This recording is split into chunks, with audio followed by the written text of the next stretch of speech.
Let's take garbage and make it shine. This whole project is asinine. Waste some time with me, I can guarantee this old junk will soon toe the line. We're polishing turds, mediocrity turd. I can't find the words, this song is absurd. We're polishing turds, we're polishing turds.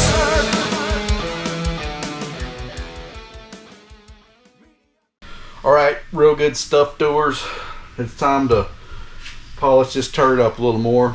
We're at the point now where we kind of need to sift through everything we've taken apart and come up with some sort of a game plan. And sometimes that can be a little bit of a tricky proposition. But I just want to walk you through a little bit of some of the things that you have to think about if you're in my shoes. So some of the factors we got here, the piston in the old motor was about 44 thousandths down in the hole, which based off where this head is on the internet anyhow, chamber volume wise, puts us at about 9-to-1 at max with the gasket he had. So obviously we're going to re-engineer this thing in a different manner, so we got to figure out the best way to do it, and sometimes that means we have to compromise a little bit. In this case, this is a stock deck height small block Chevrolet, so I'm going to stretch the stroke from 3480, which is stock, to 3750, right? That's as far as I like to go with these things in a situation like this, because you run out of room in a small block Chevrolet with the camshaft. So probably, and most likely, I'm going to put a 50 millimeter camshaft in there to give me a little more valve train stability. But that's about as far as I want to stretch things. If I go any more stroke wise, we're going to be crashing rods into camshafts, and then you have to use small base circles. That's going to be in power negative instead of a positive. So 3750 it is. I managed to find a crankshaft with a big block Chevrolet snout, believe it or not. So that's solved. Or we think. The other issue we have to deal here, the heads are already O-ringed. And I hate to see this because usually it's done in a way that is either just flat out wrong or that I don't like, and anyhow, here's no exception. So this O-ring is sticking out of the block about 10 thousandths, depending where you grab it at, 9, 10, 11 thousandths out of the block. That's not normally how I would do this. So I have to figure out and think about, all right, well, what's the best way forward? I could cut all this out, but that would mean cutting, you know, at least 30 off the head and starting over. That's a fair amount. That changes valve reliefs and how everything is, and we're losing deck when we do that. I could weld it up. I hate putting that much heat in something. So anyhow, I've got options, or I can leave it alone and maybe skim some of the receiver groove to get things the way I like it a little bit and go that way. And in the case of a small block Chevrolet like this, that you can get away with more. Small block Chevrolet has perimeter bolts. They're real close to the cylinder, not far between each other. So you can kind of get away with murder with these things a little bit, and that may be the direction that we go. But one of the first thing that we need to do is find out exactly where these things CC before we kind of make any decisions. I want to raise the compression on this thing from 9, where it was 9 at max before, to probably at least 10, maybe 10 and a half. To do that, I've got to see where these chambers are first, so we can get the piston right to solve our problem. And that involves CCing these chambers.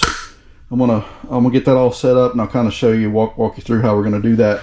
In this case, we're gonna have to figure in the volume we can't take this out very easily, so I'll just do it with the wire in there and subtract that volume from whatever figure I come up with, and then that's going to be our chamber volume, and we'll do our math from there. But anyhow, let's get set up and try to measure the chamber volume. All right, I've CC'd this chamber. You see we're pretty close to 68. I may subtract just a little bit to take into account the volume here this that the O-ring has caused us, but that's pretty close. We're not going to get it exactly right, but it'll be pretty close enough to be confirm where we need to be to order a piston. Like I say, I'm probably going to put this thing about 10 to 1. It's still going to be on gasoline, so I don't want to go crazy there.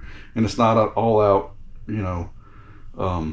max effort race deal. It's something that needs to make laps and not crush something every time you crank it. So now I've got that information.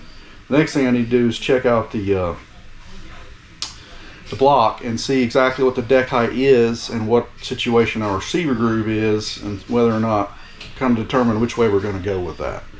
But also another thing I need to do, I need to get these things apart just to get some idea of what we're working with or what we had to start with. I think there's probably a lot of room for improvement, but only way to find out is to tear these things down and see what's inside.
We got these heads tore apart.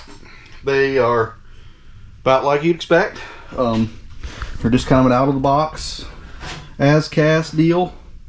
So we're gonna probably do a little more racy valve job on the intake, and definitely a lot more racy on the exhaust. And then we'll start really just honestly hogging stuff out. We're gonna make stuff bigger everywhere we can, especially on the exhaust side. The valves are already 208, 160, so I doubt I change anything there.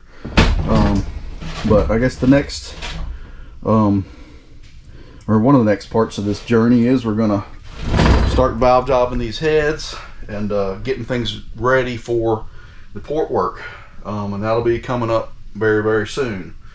So that's going to close it out for today. As always, merch is available at HarrellEngine.com.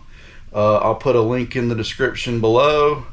Like and subscribe if you haven't already done so, and we'll see you soon.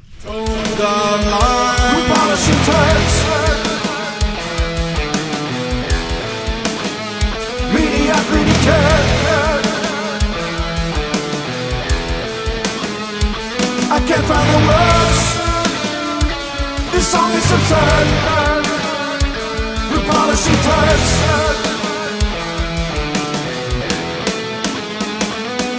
polishing turds.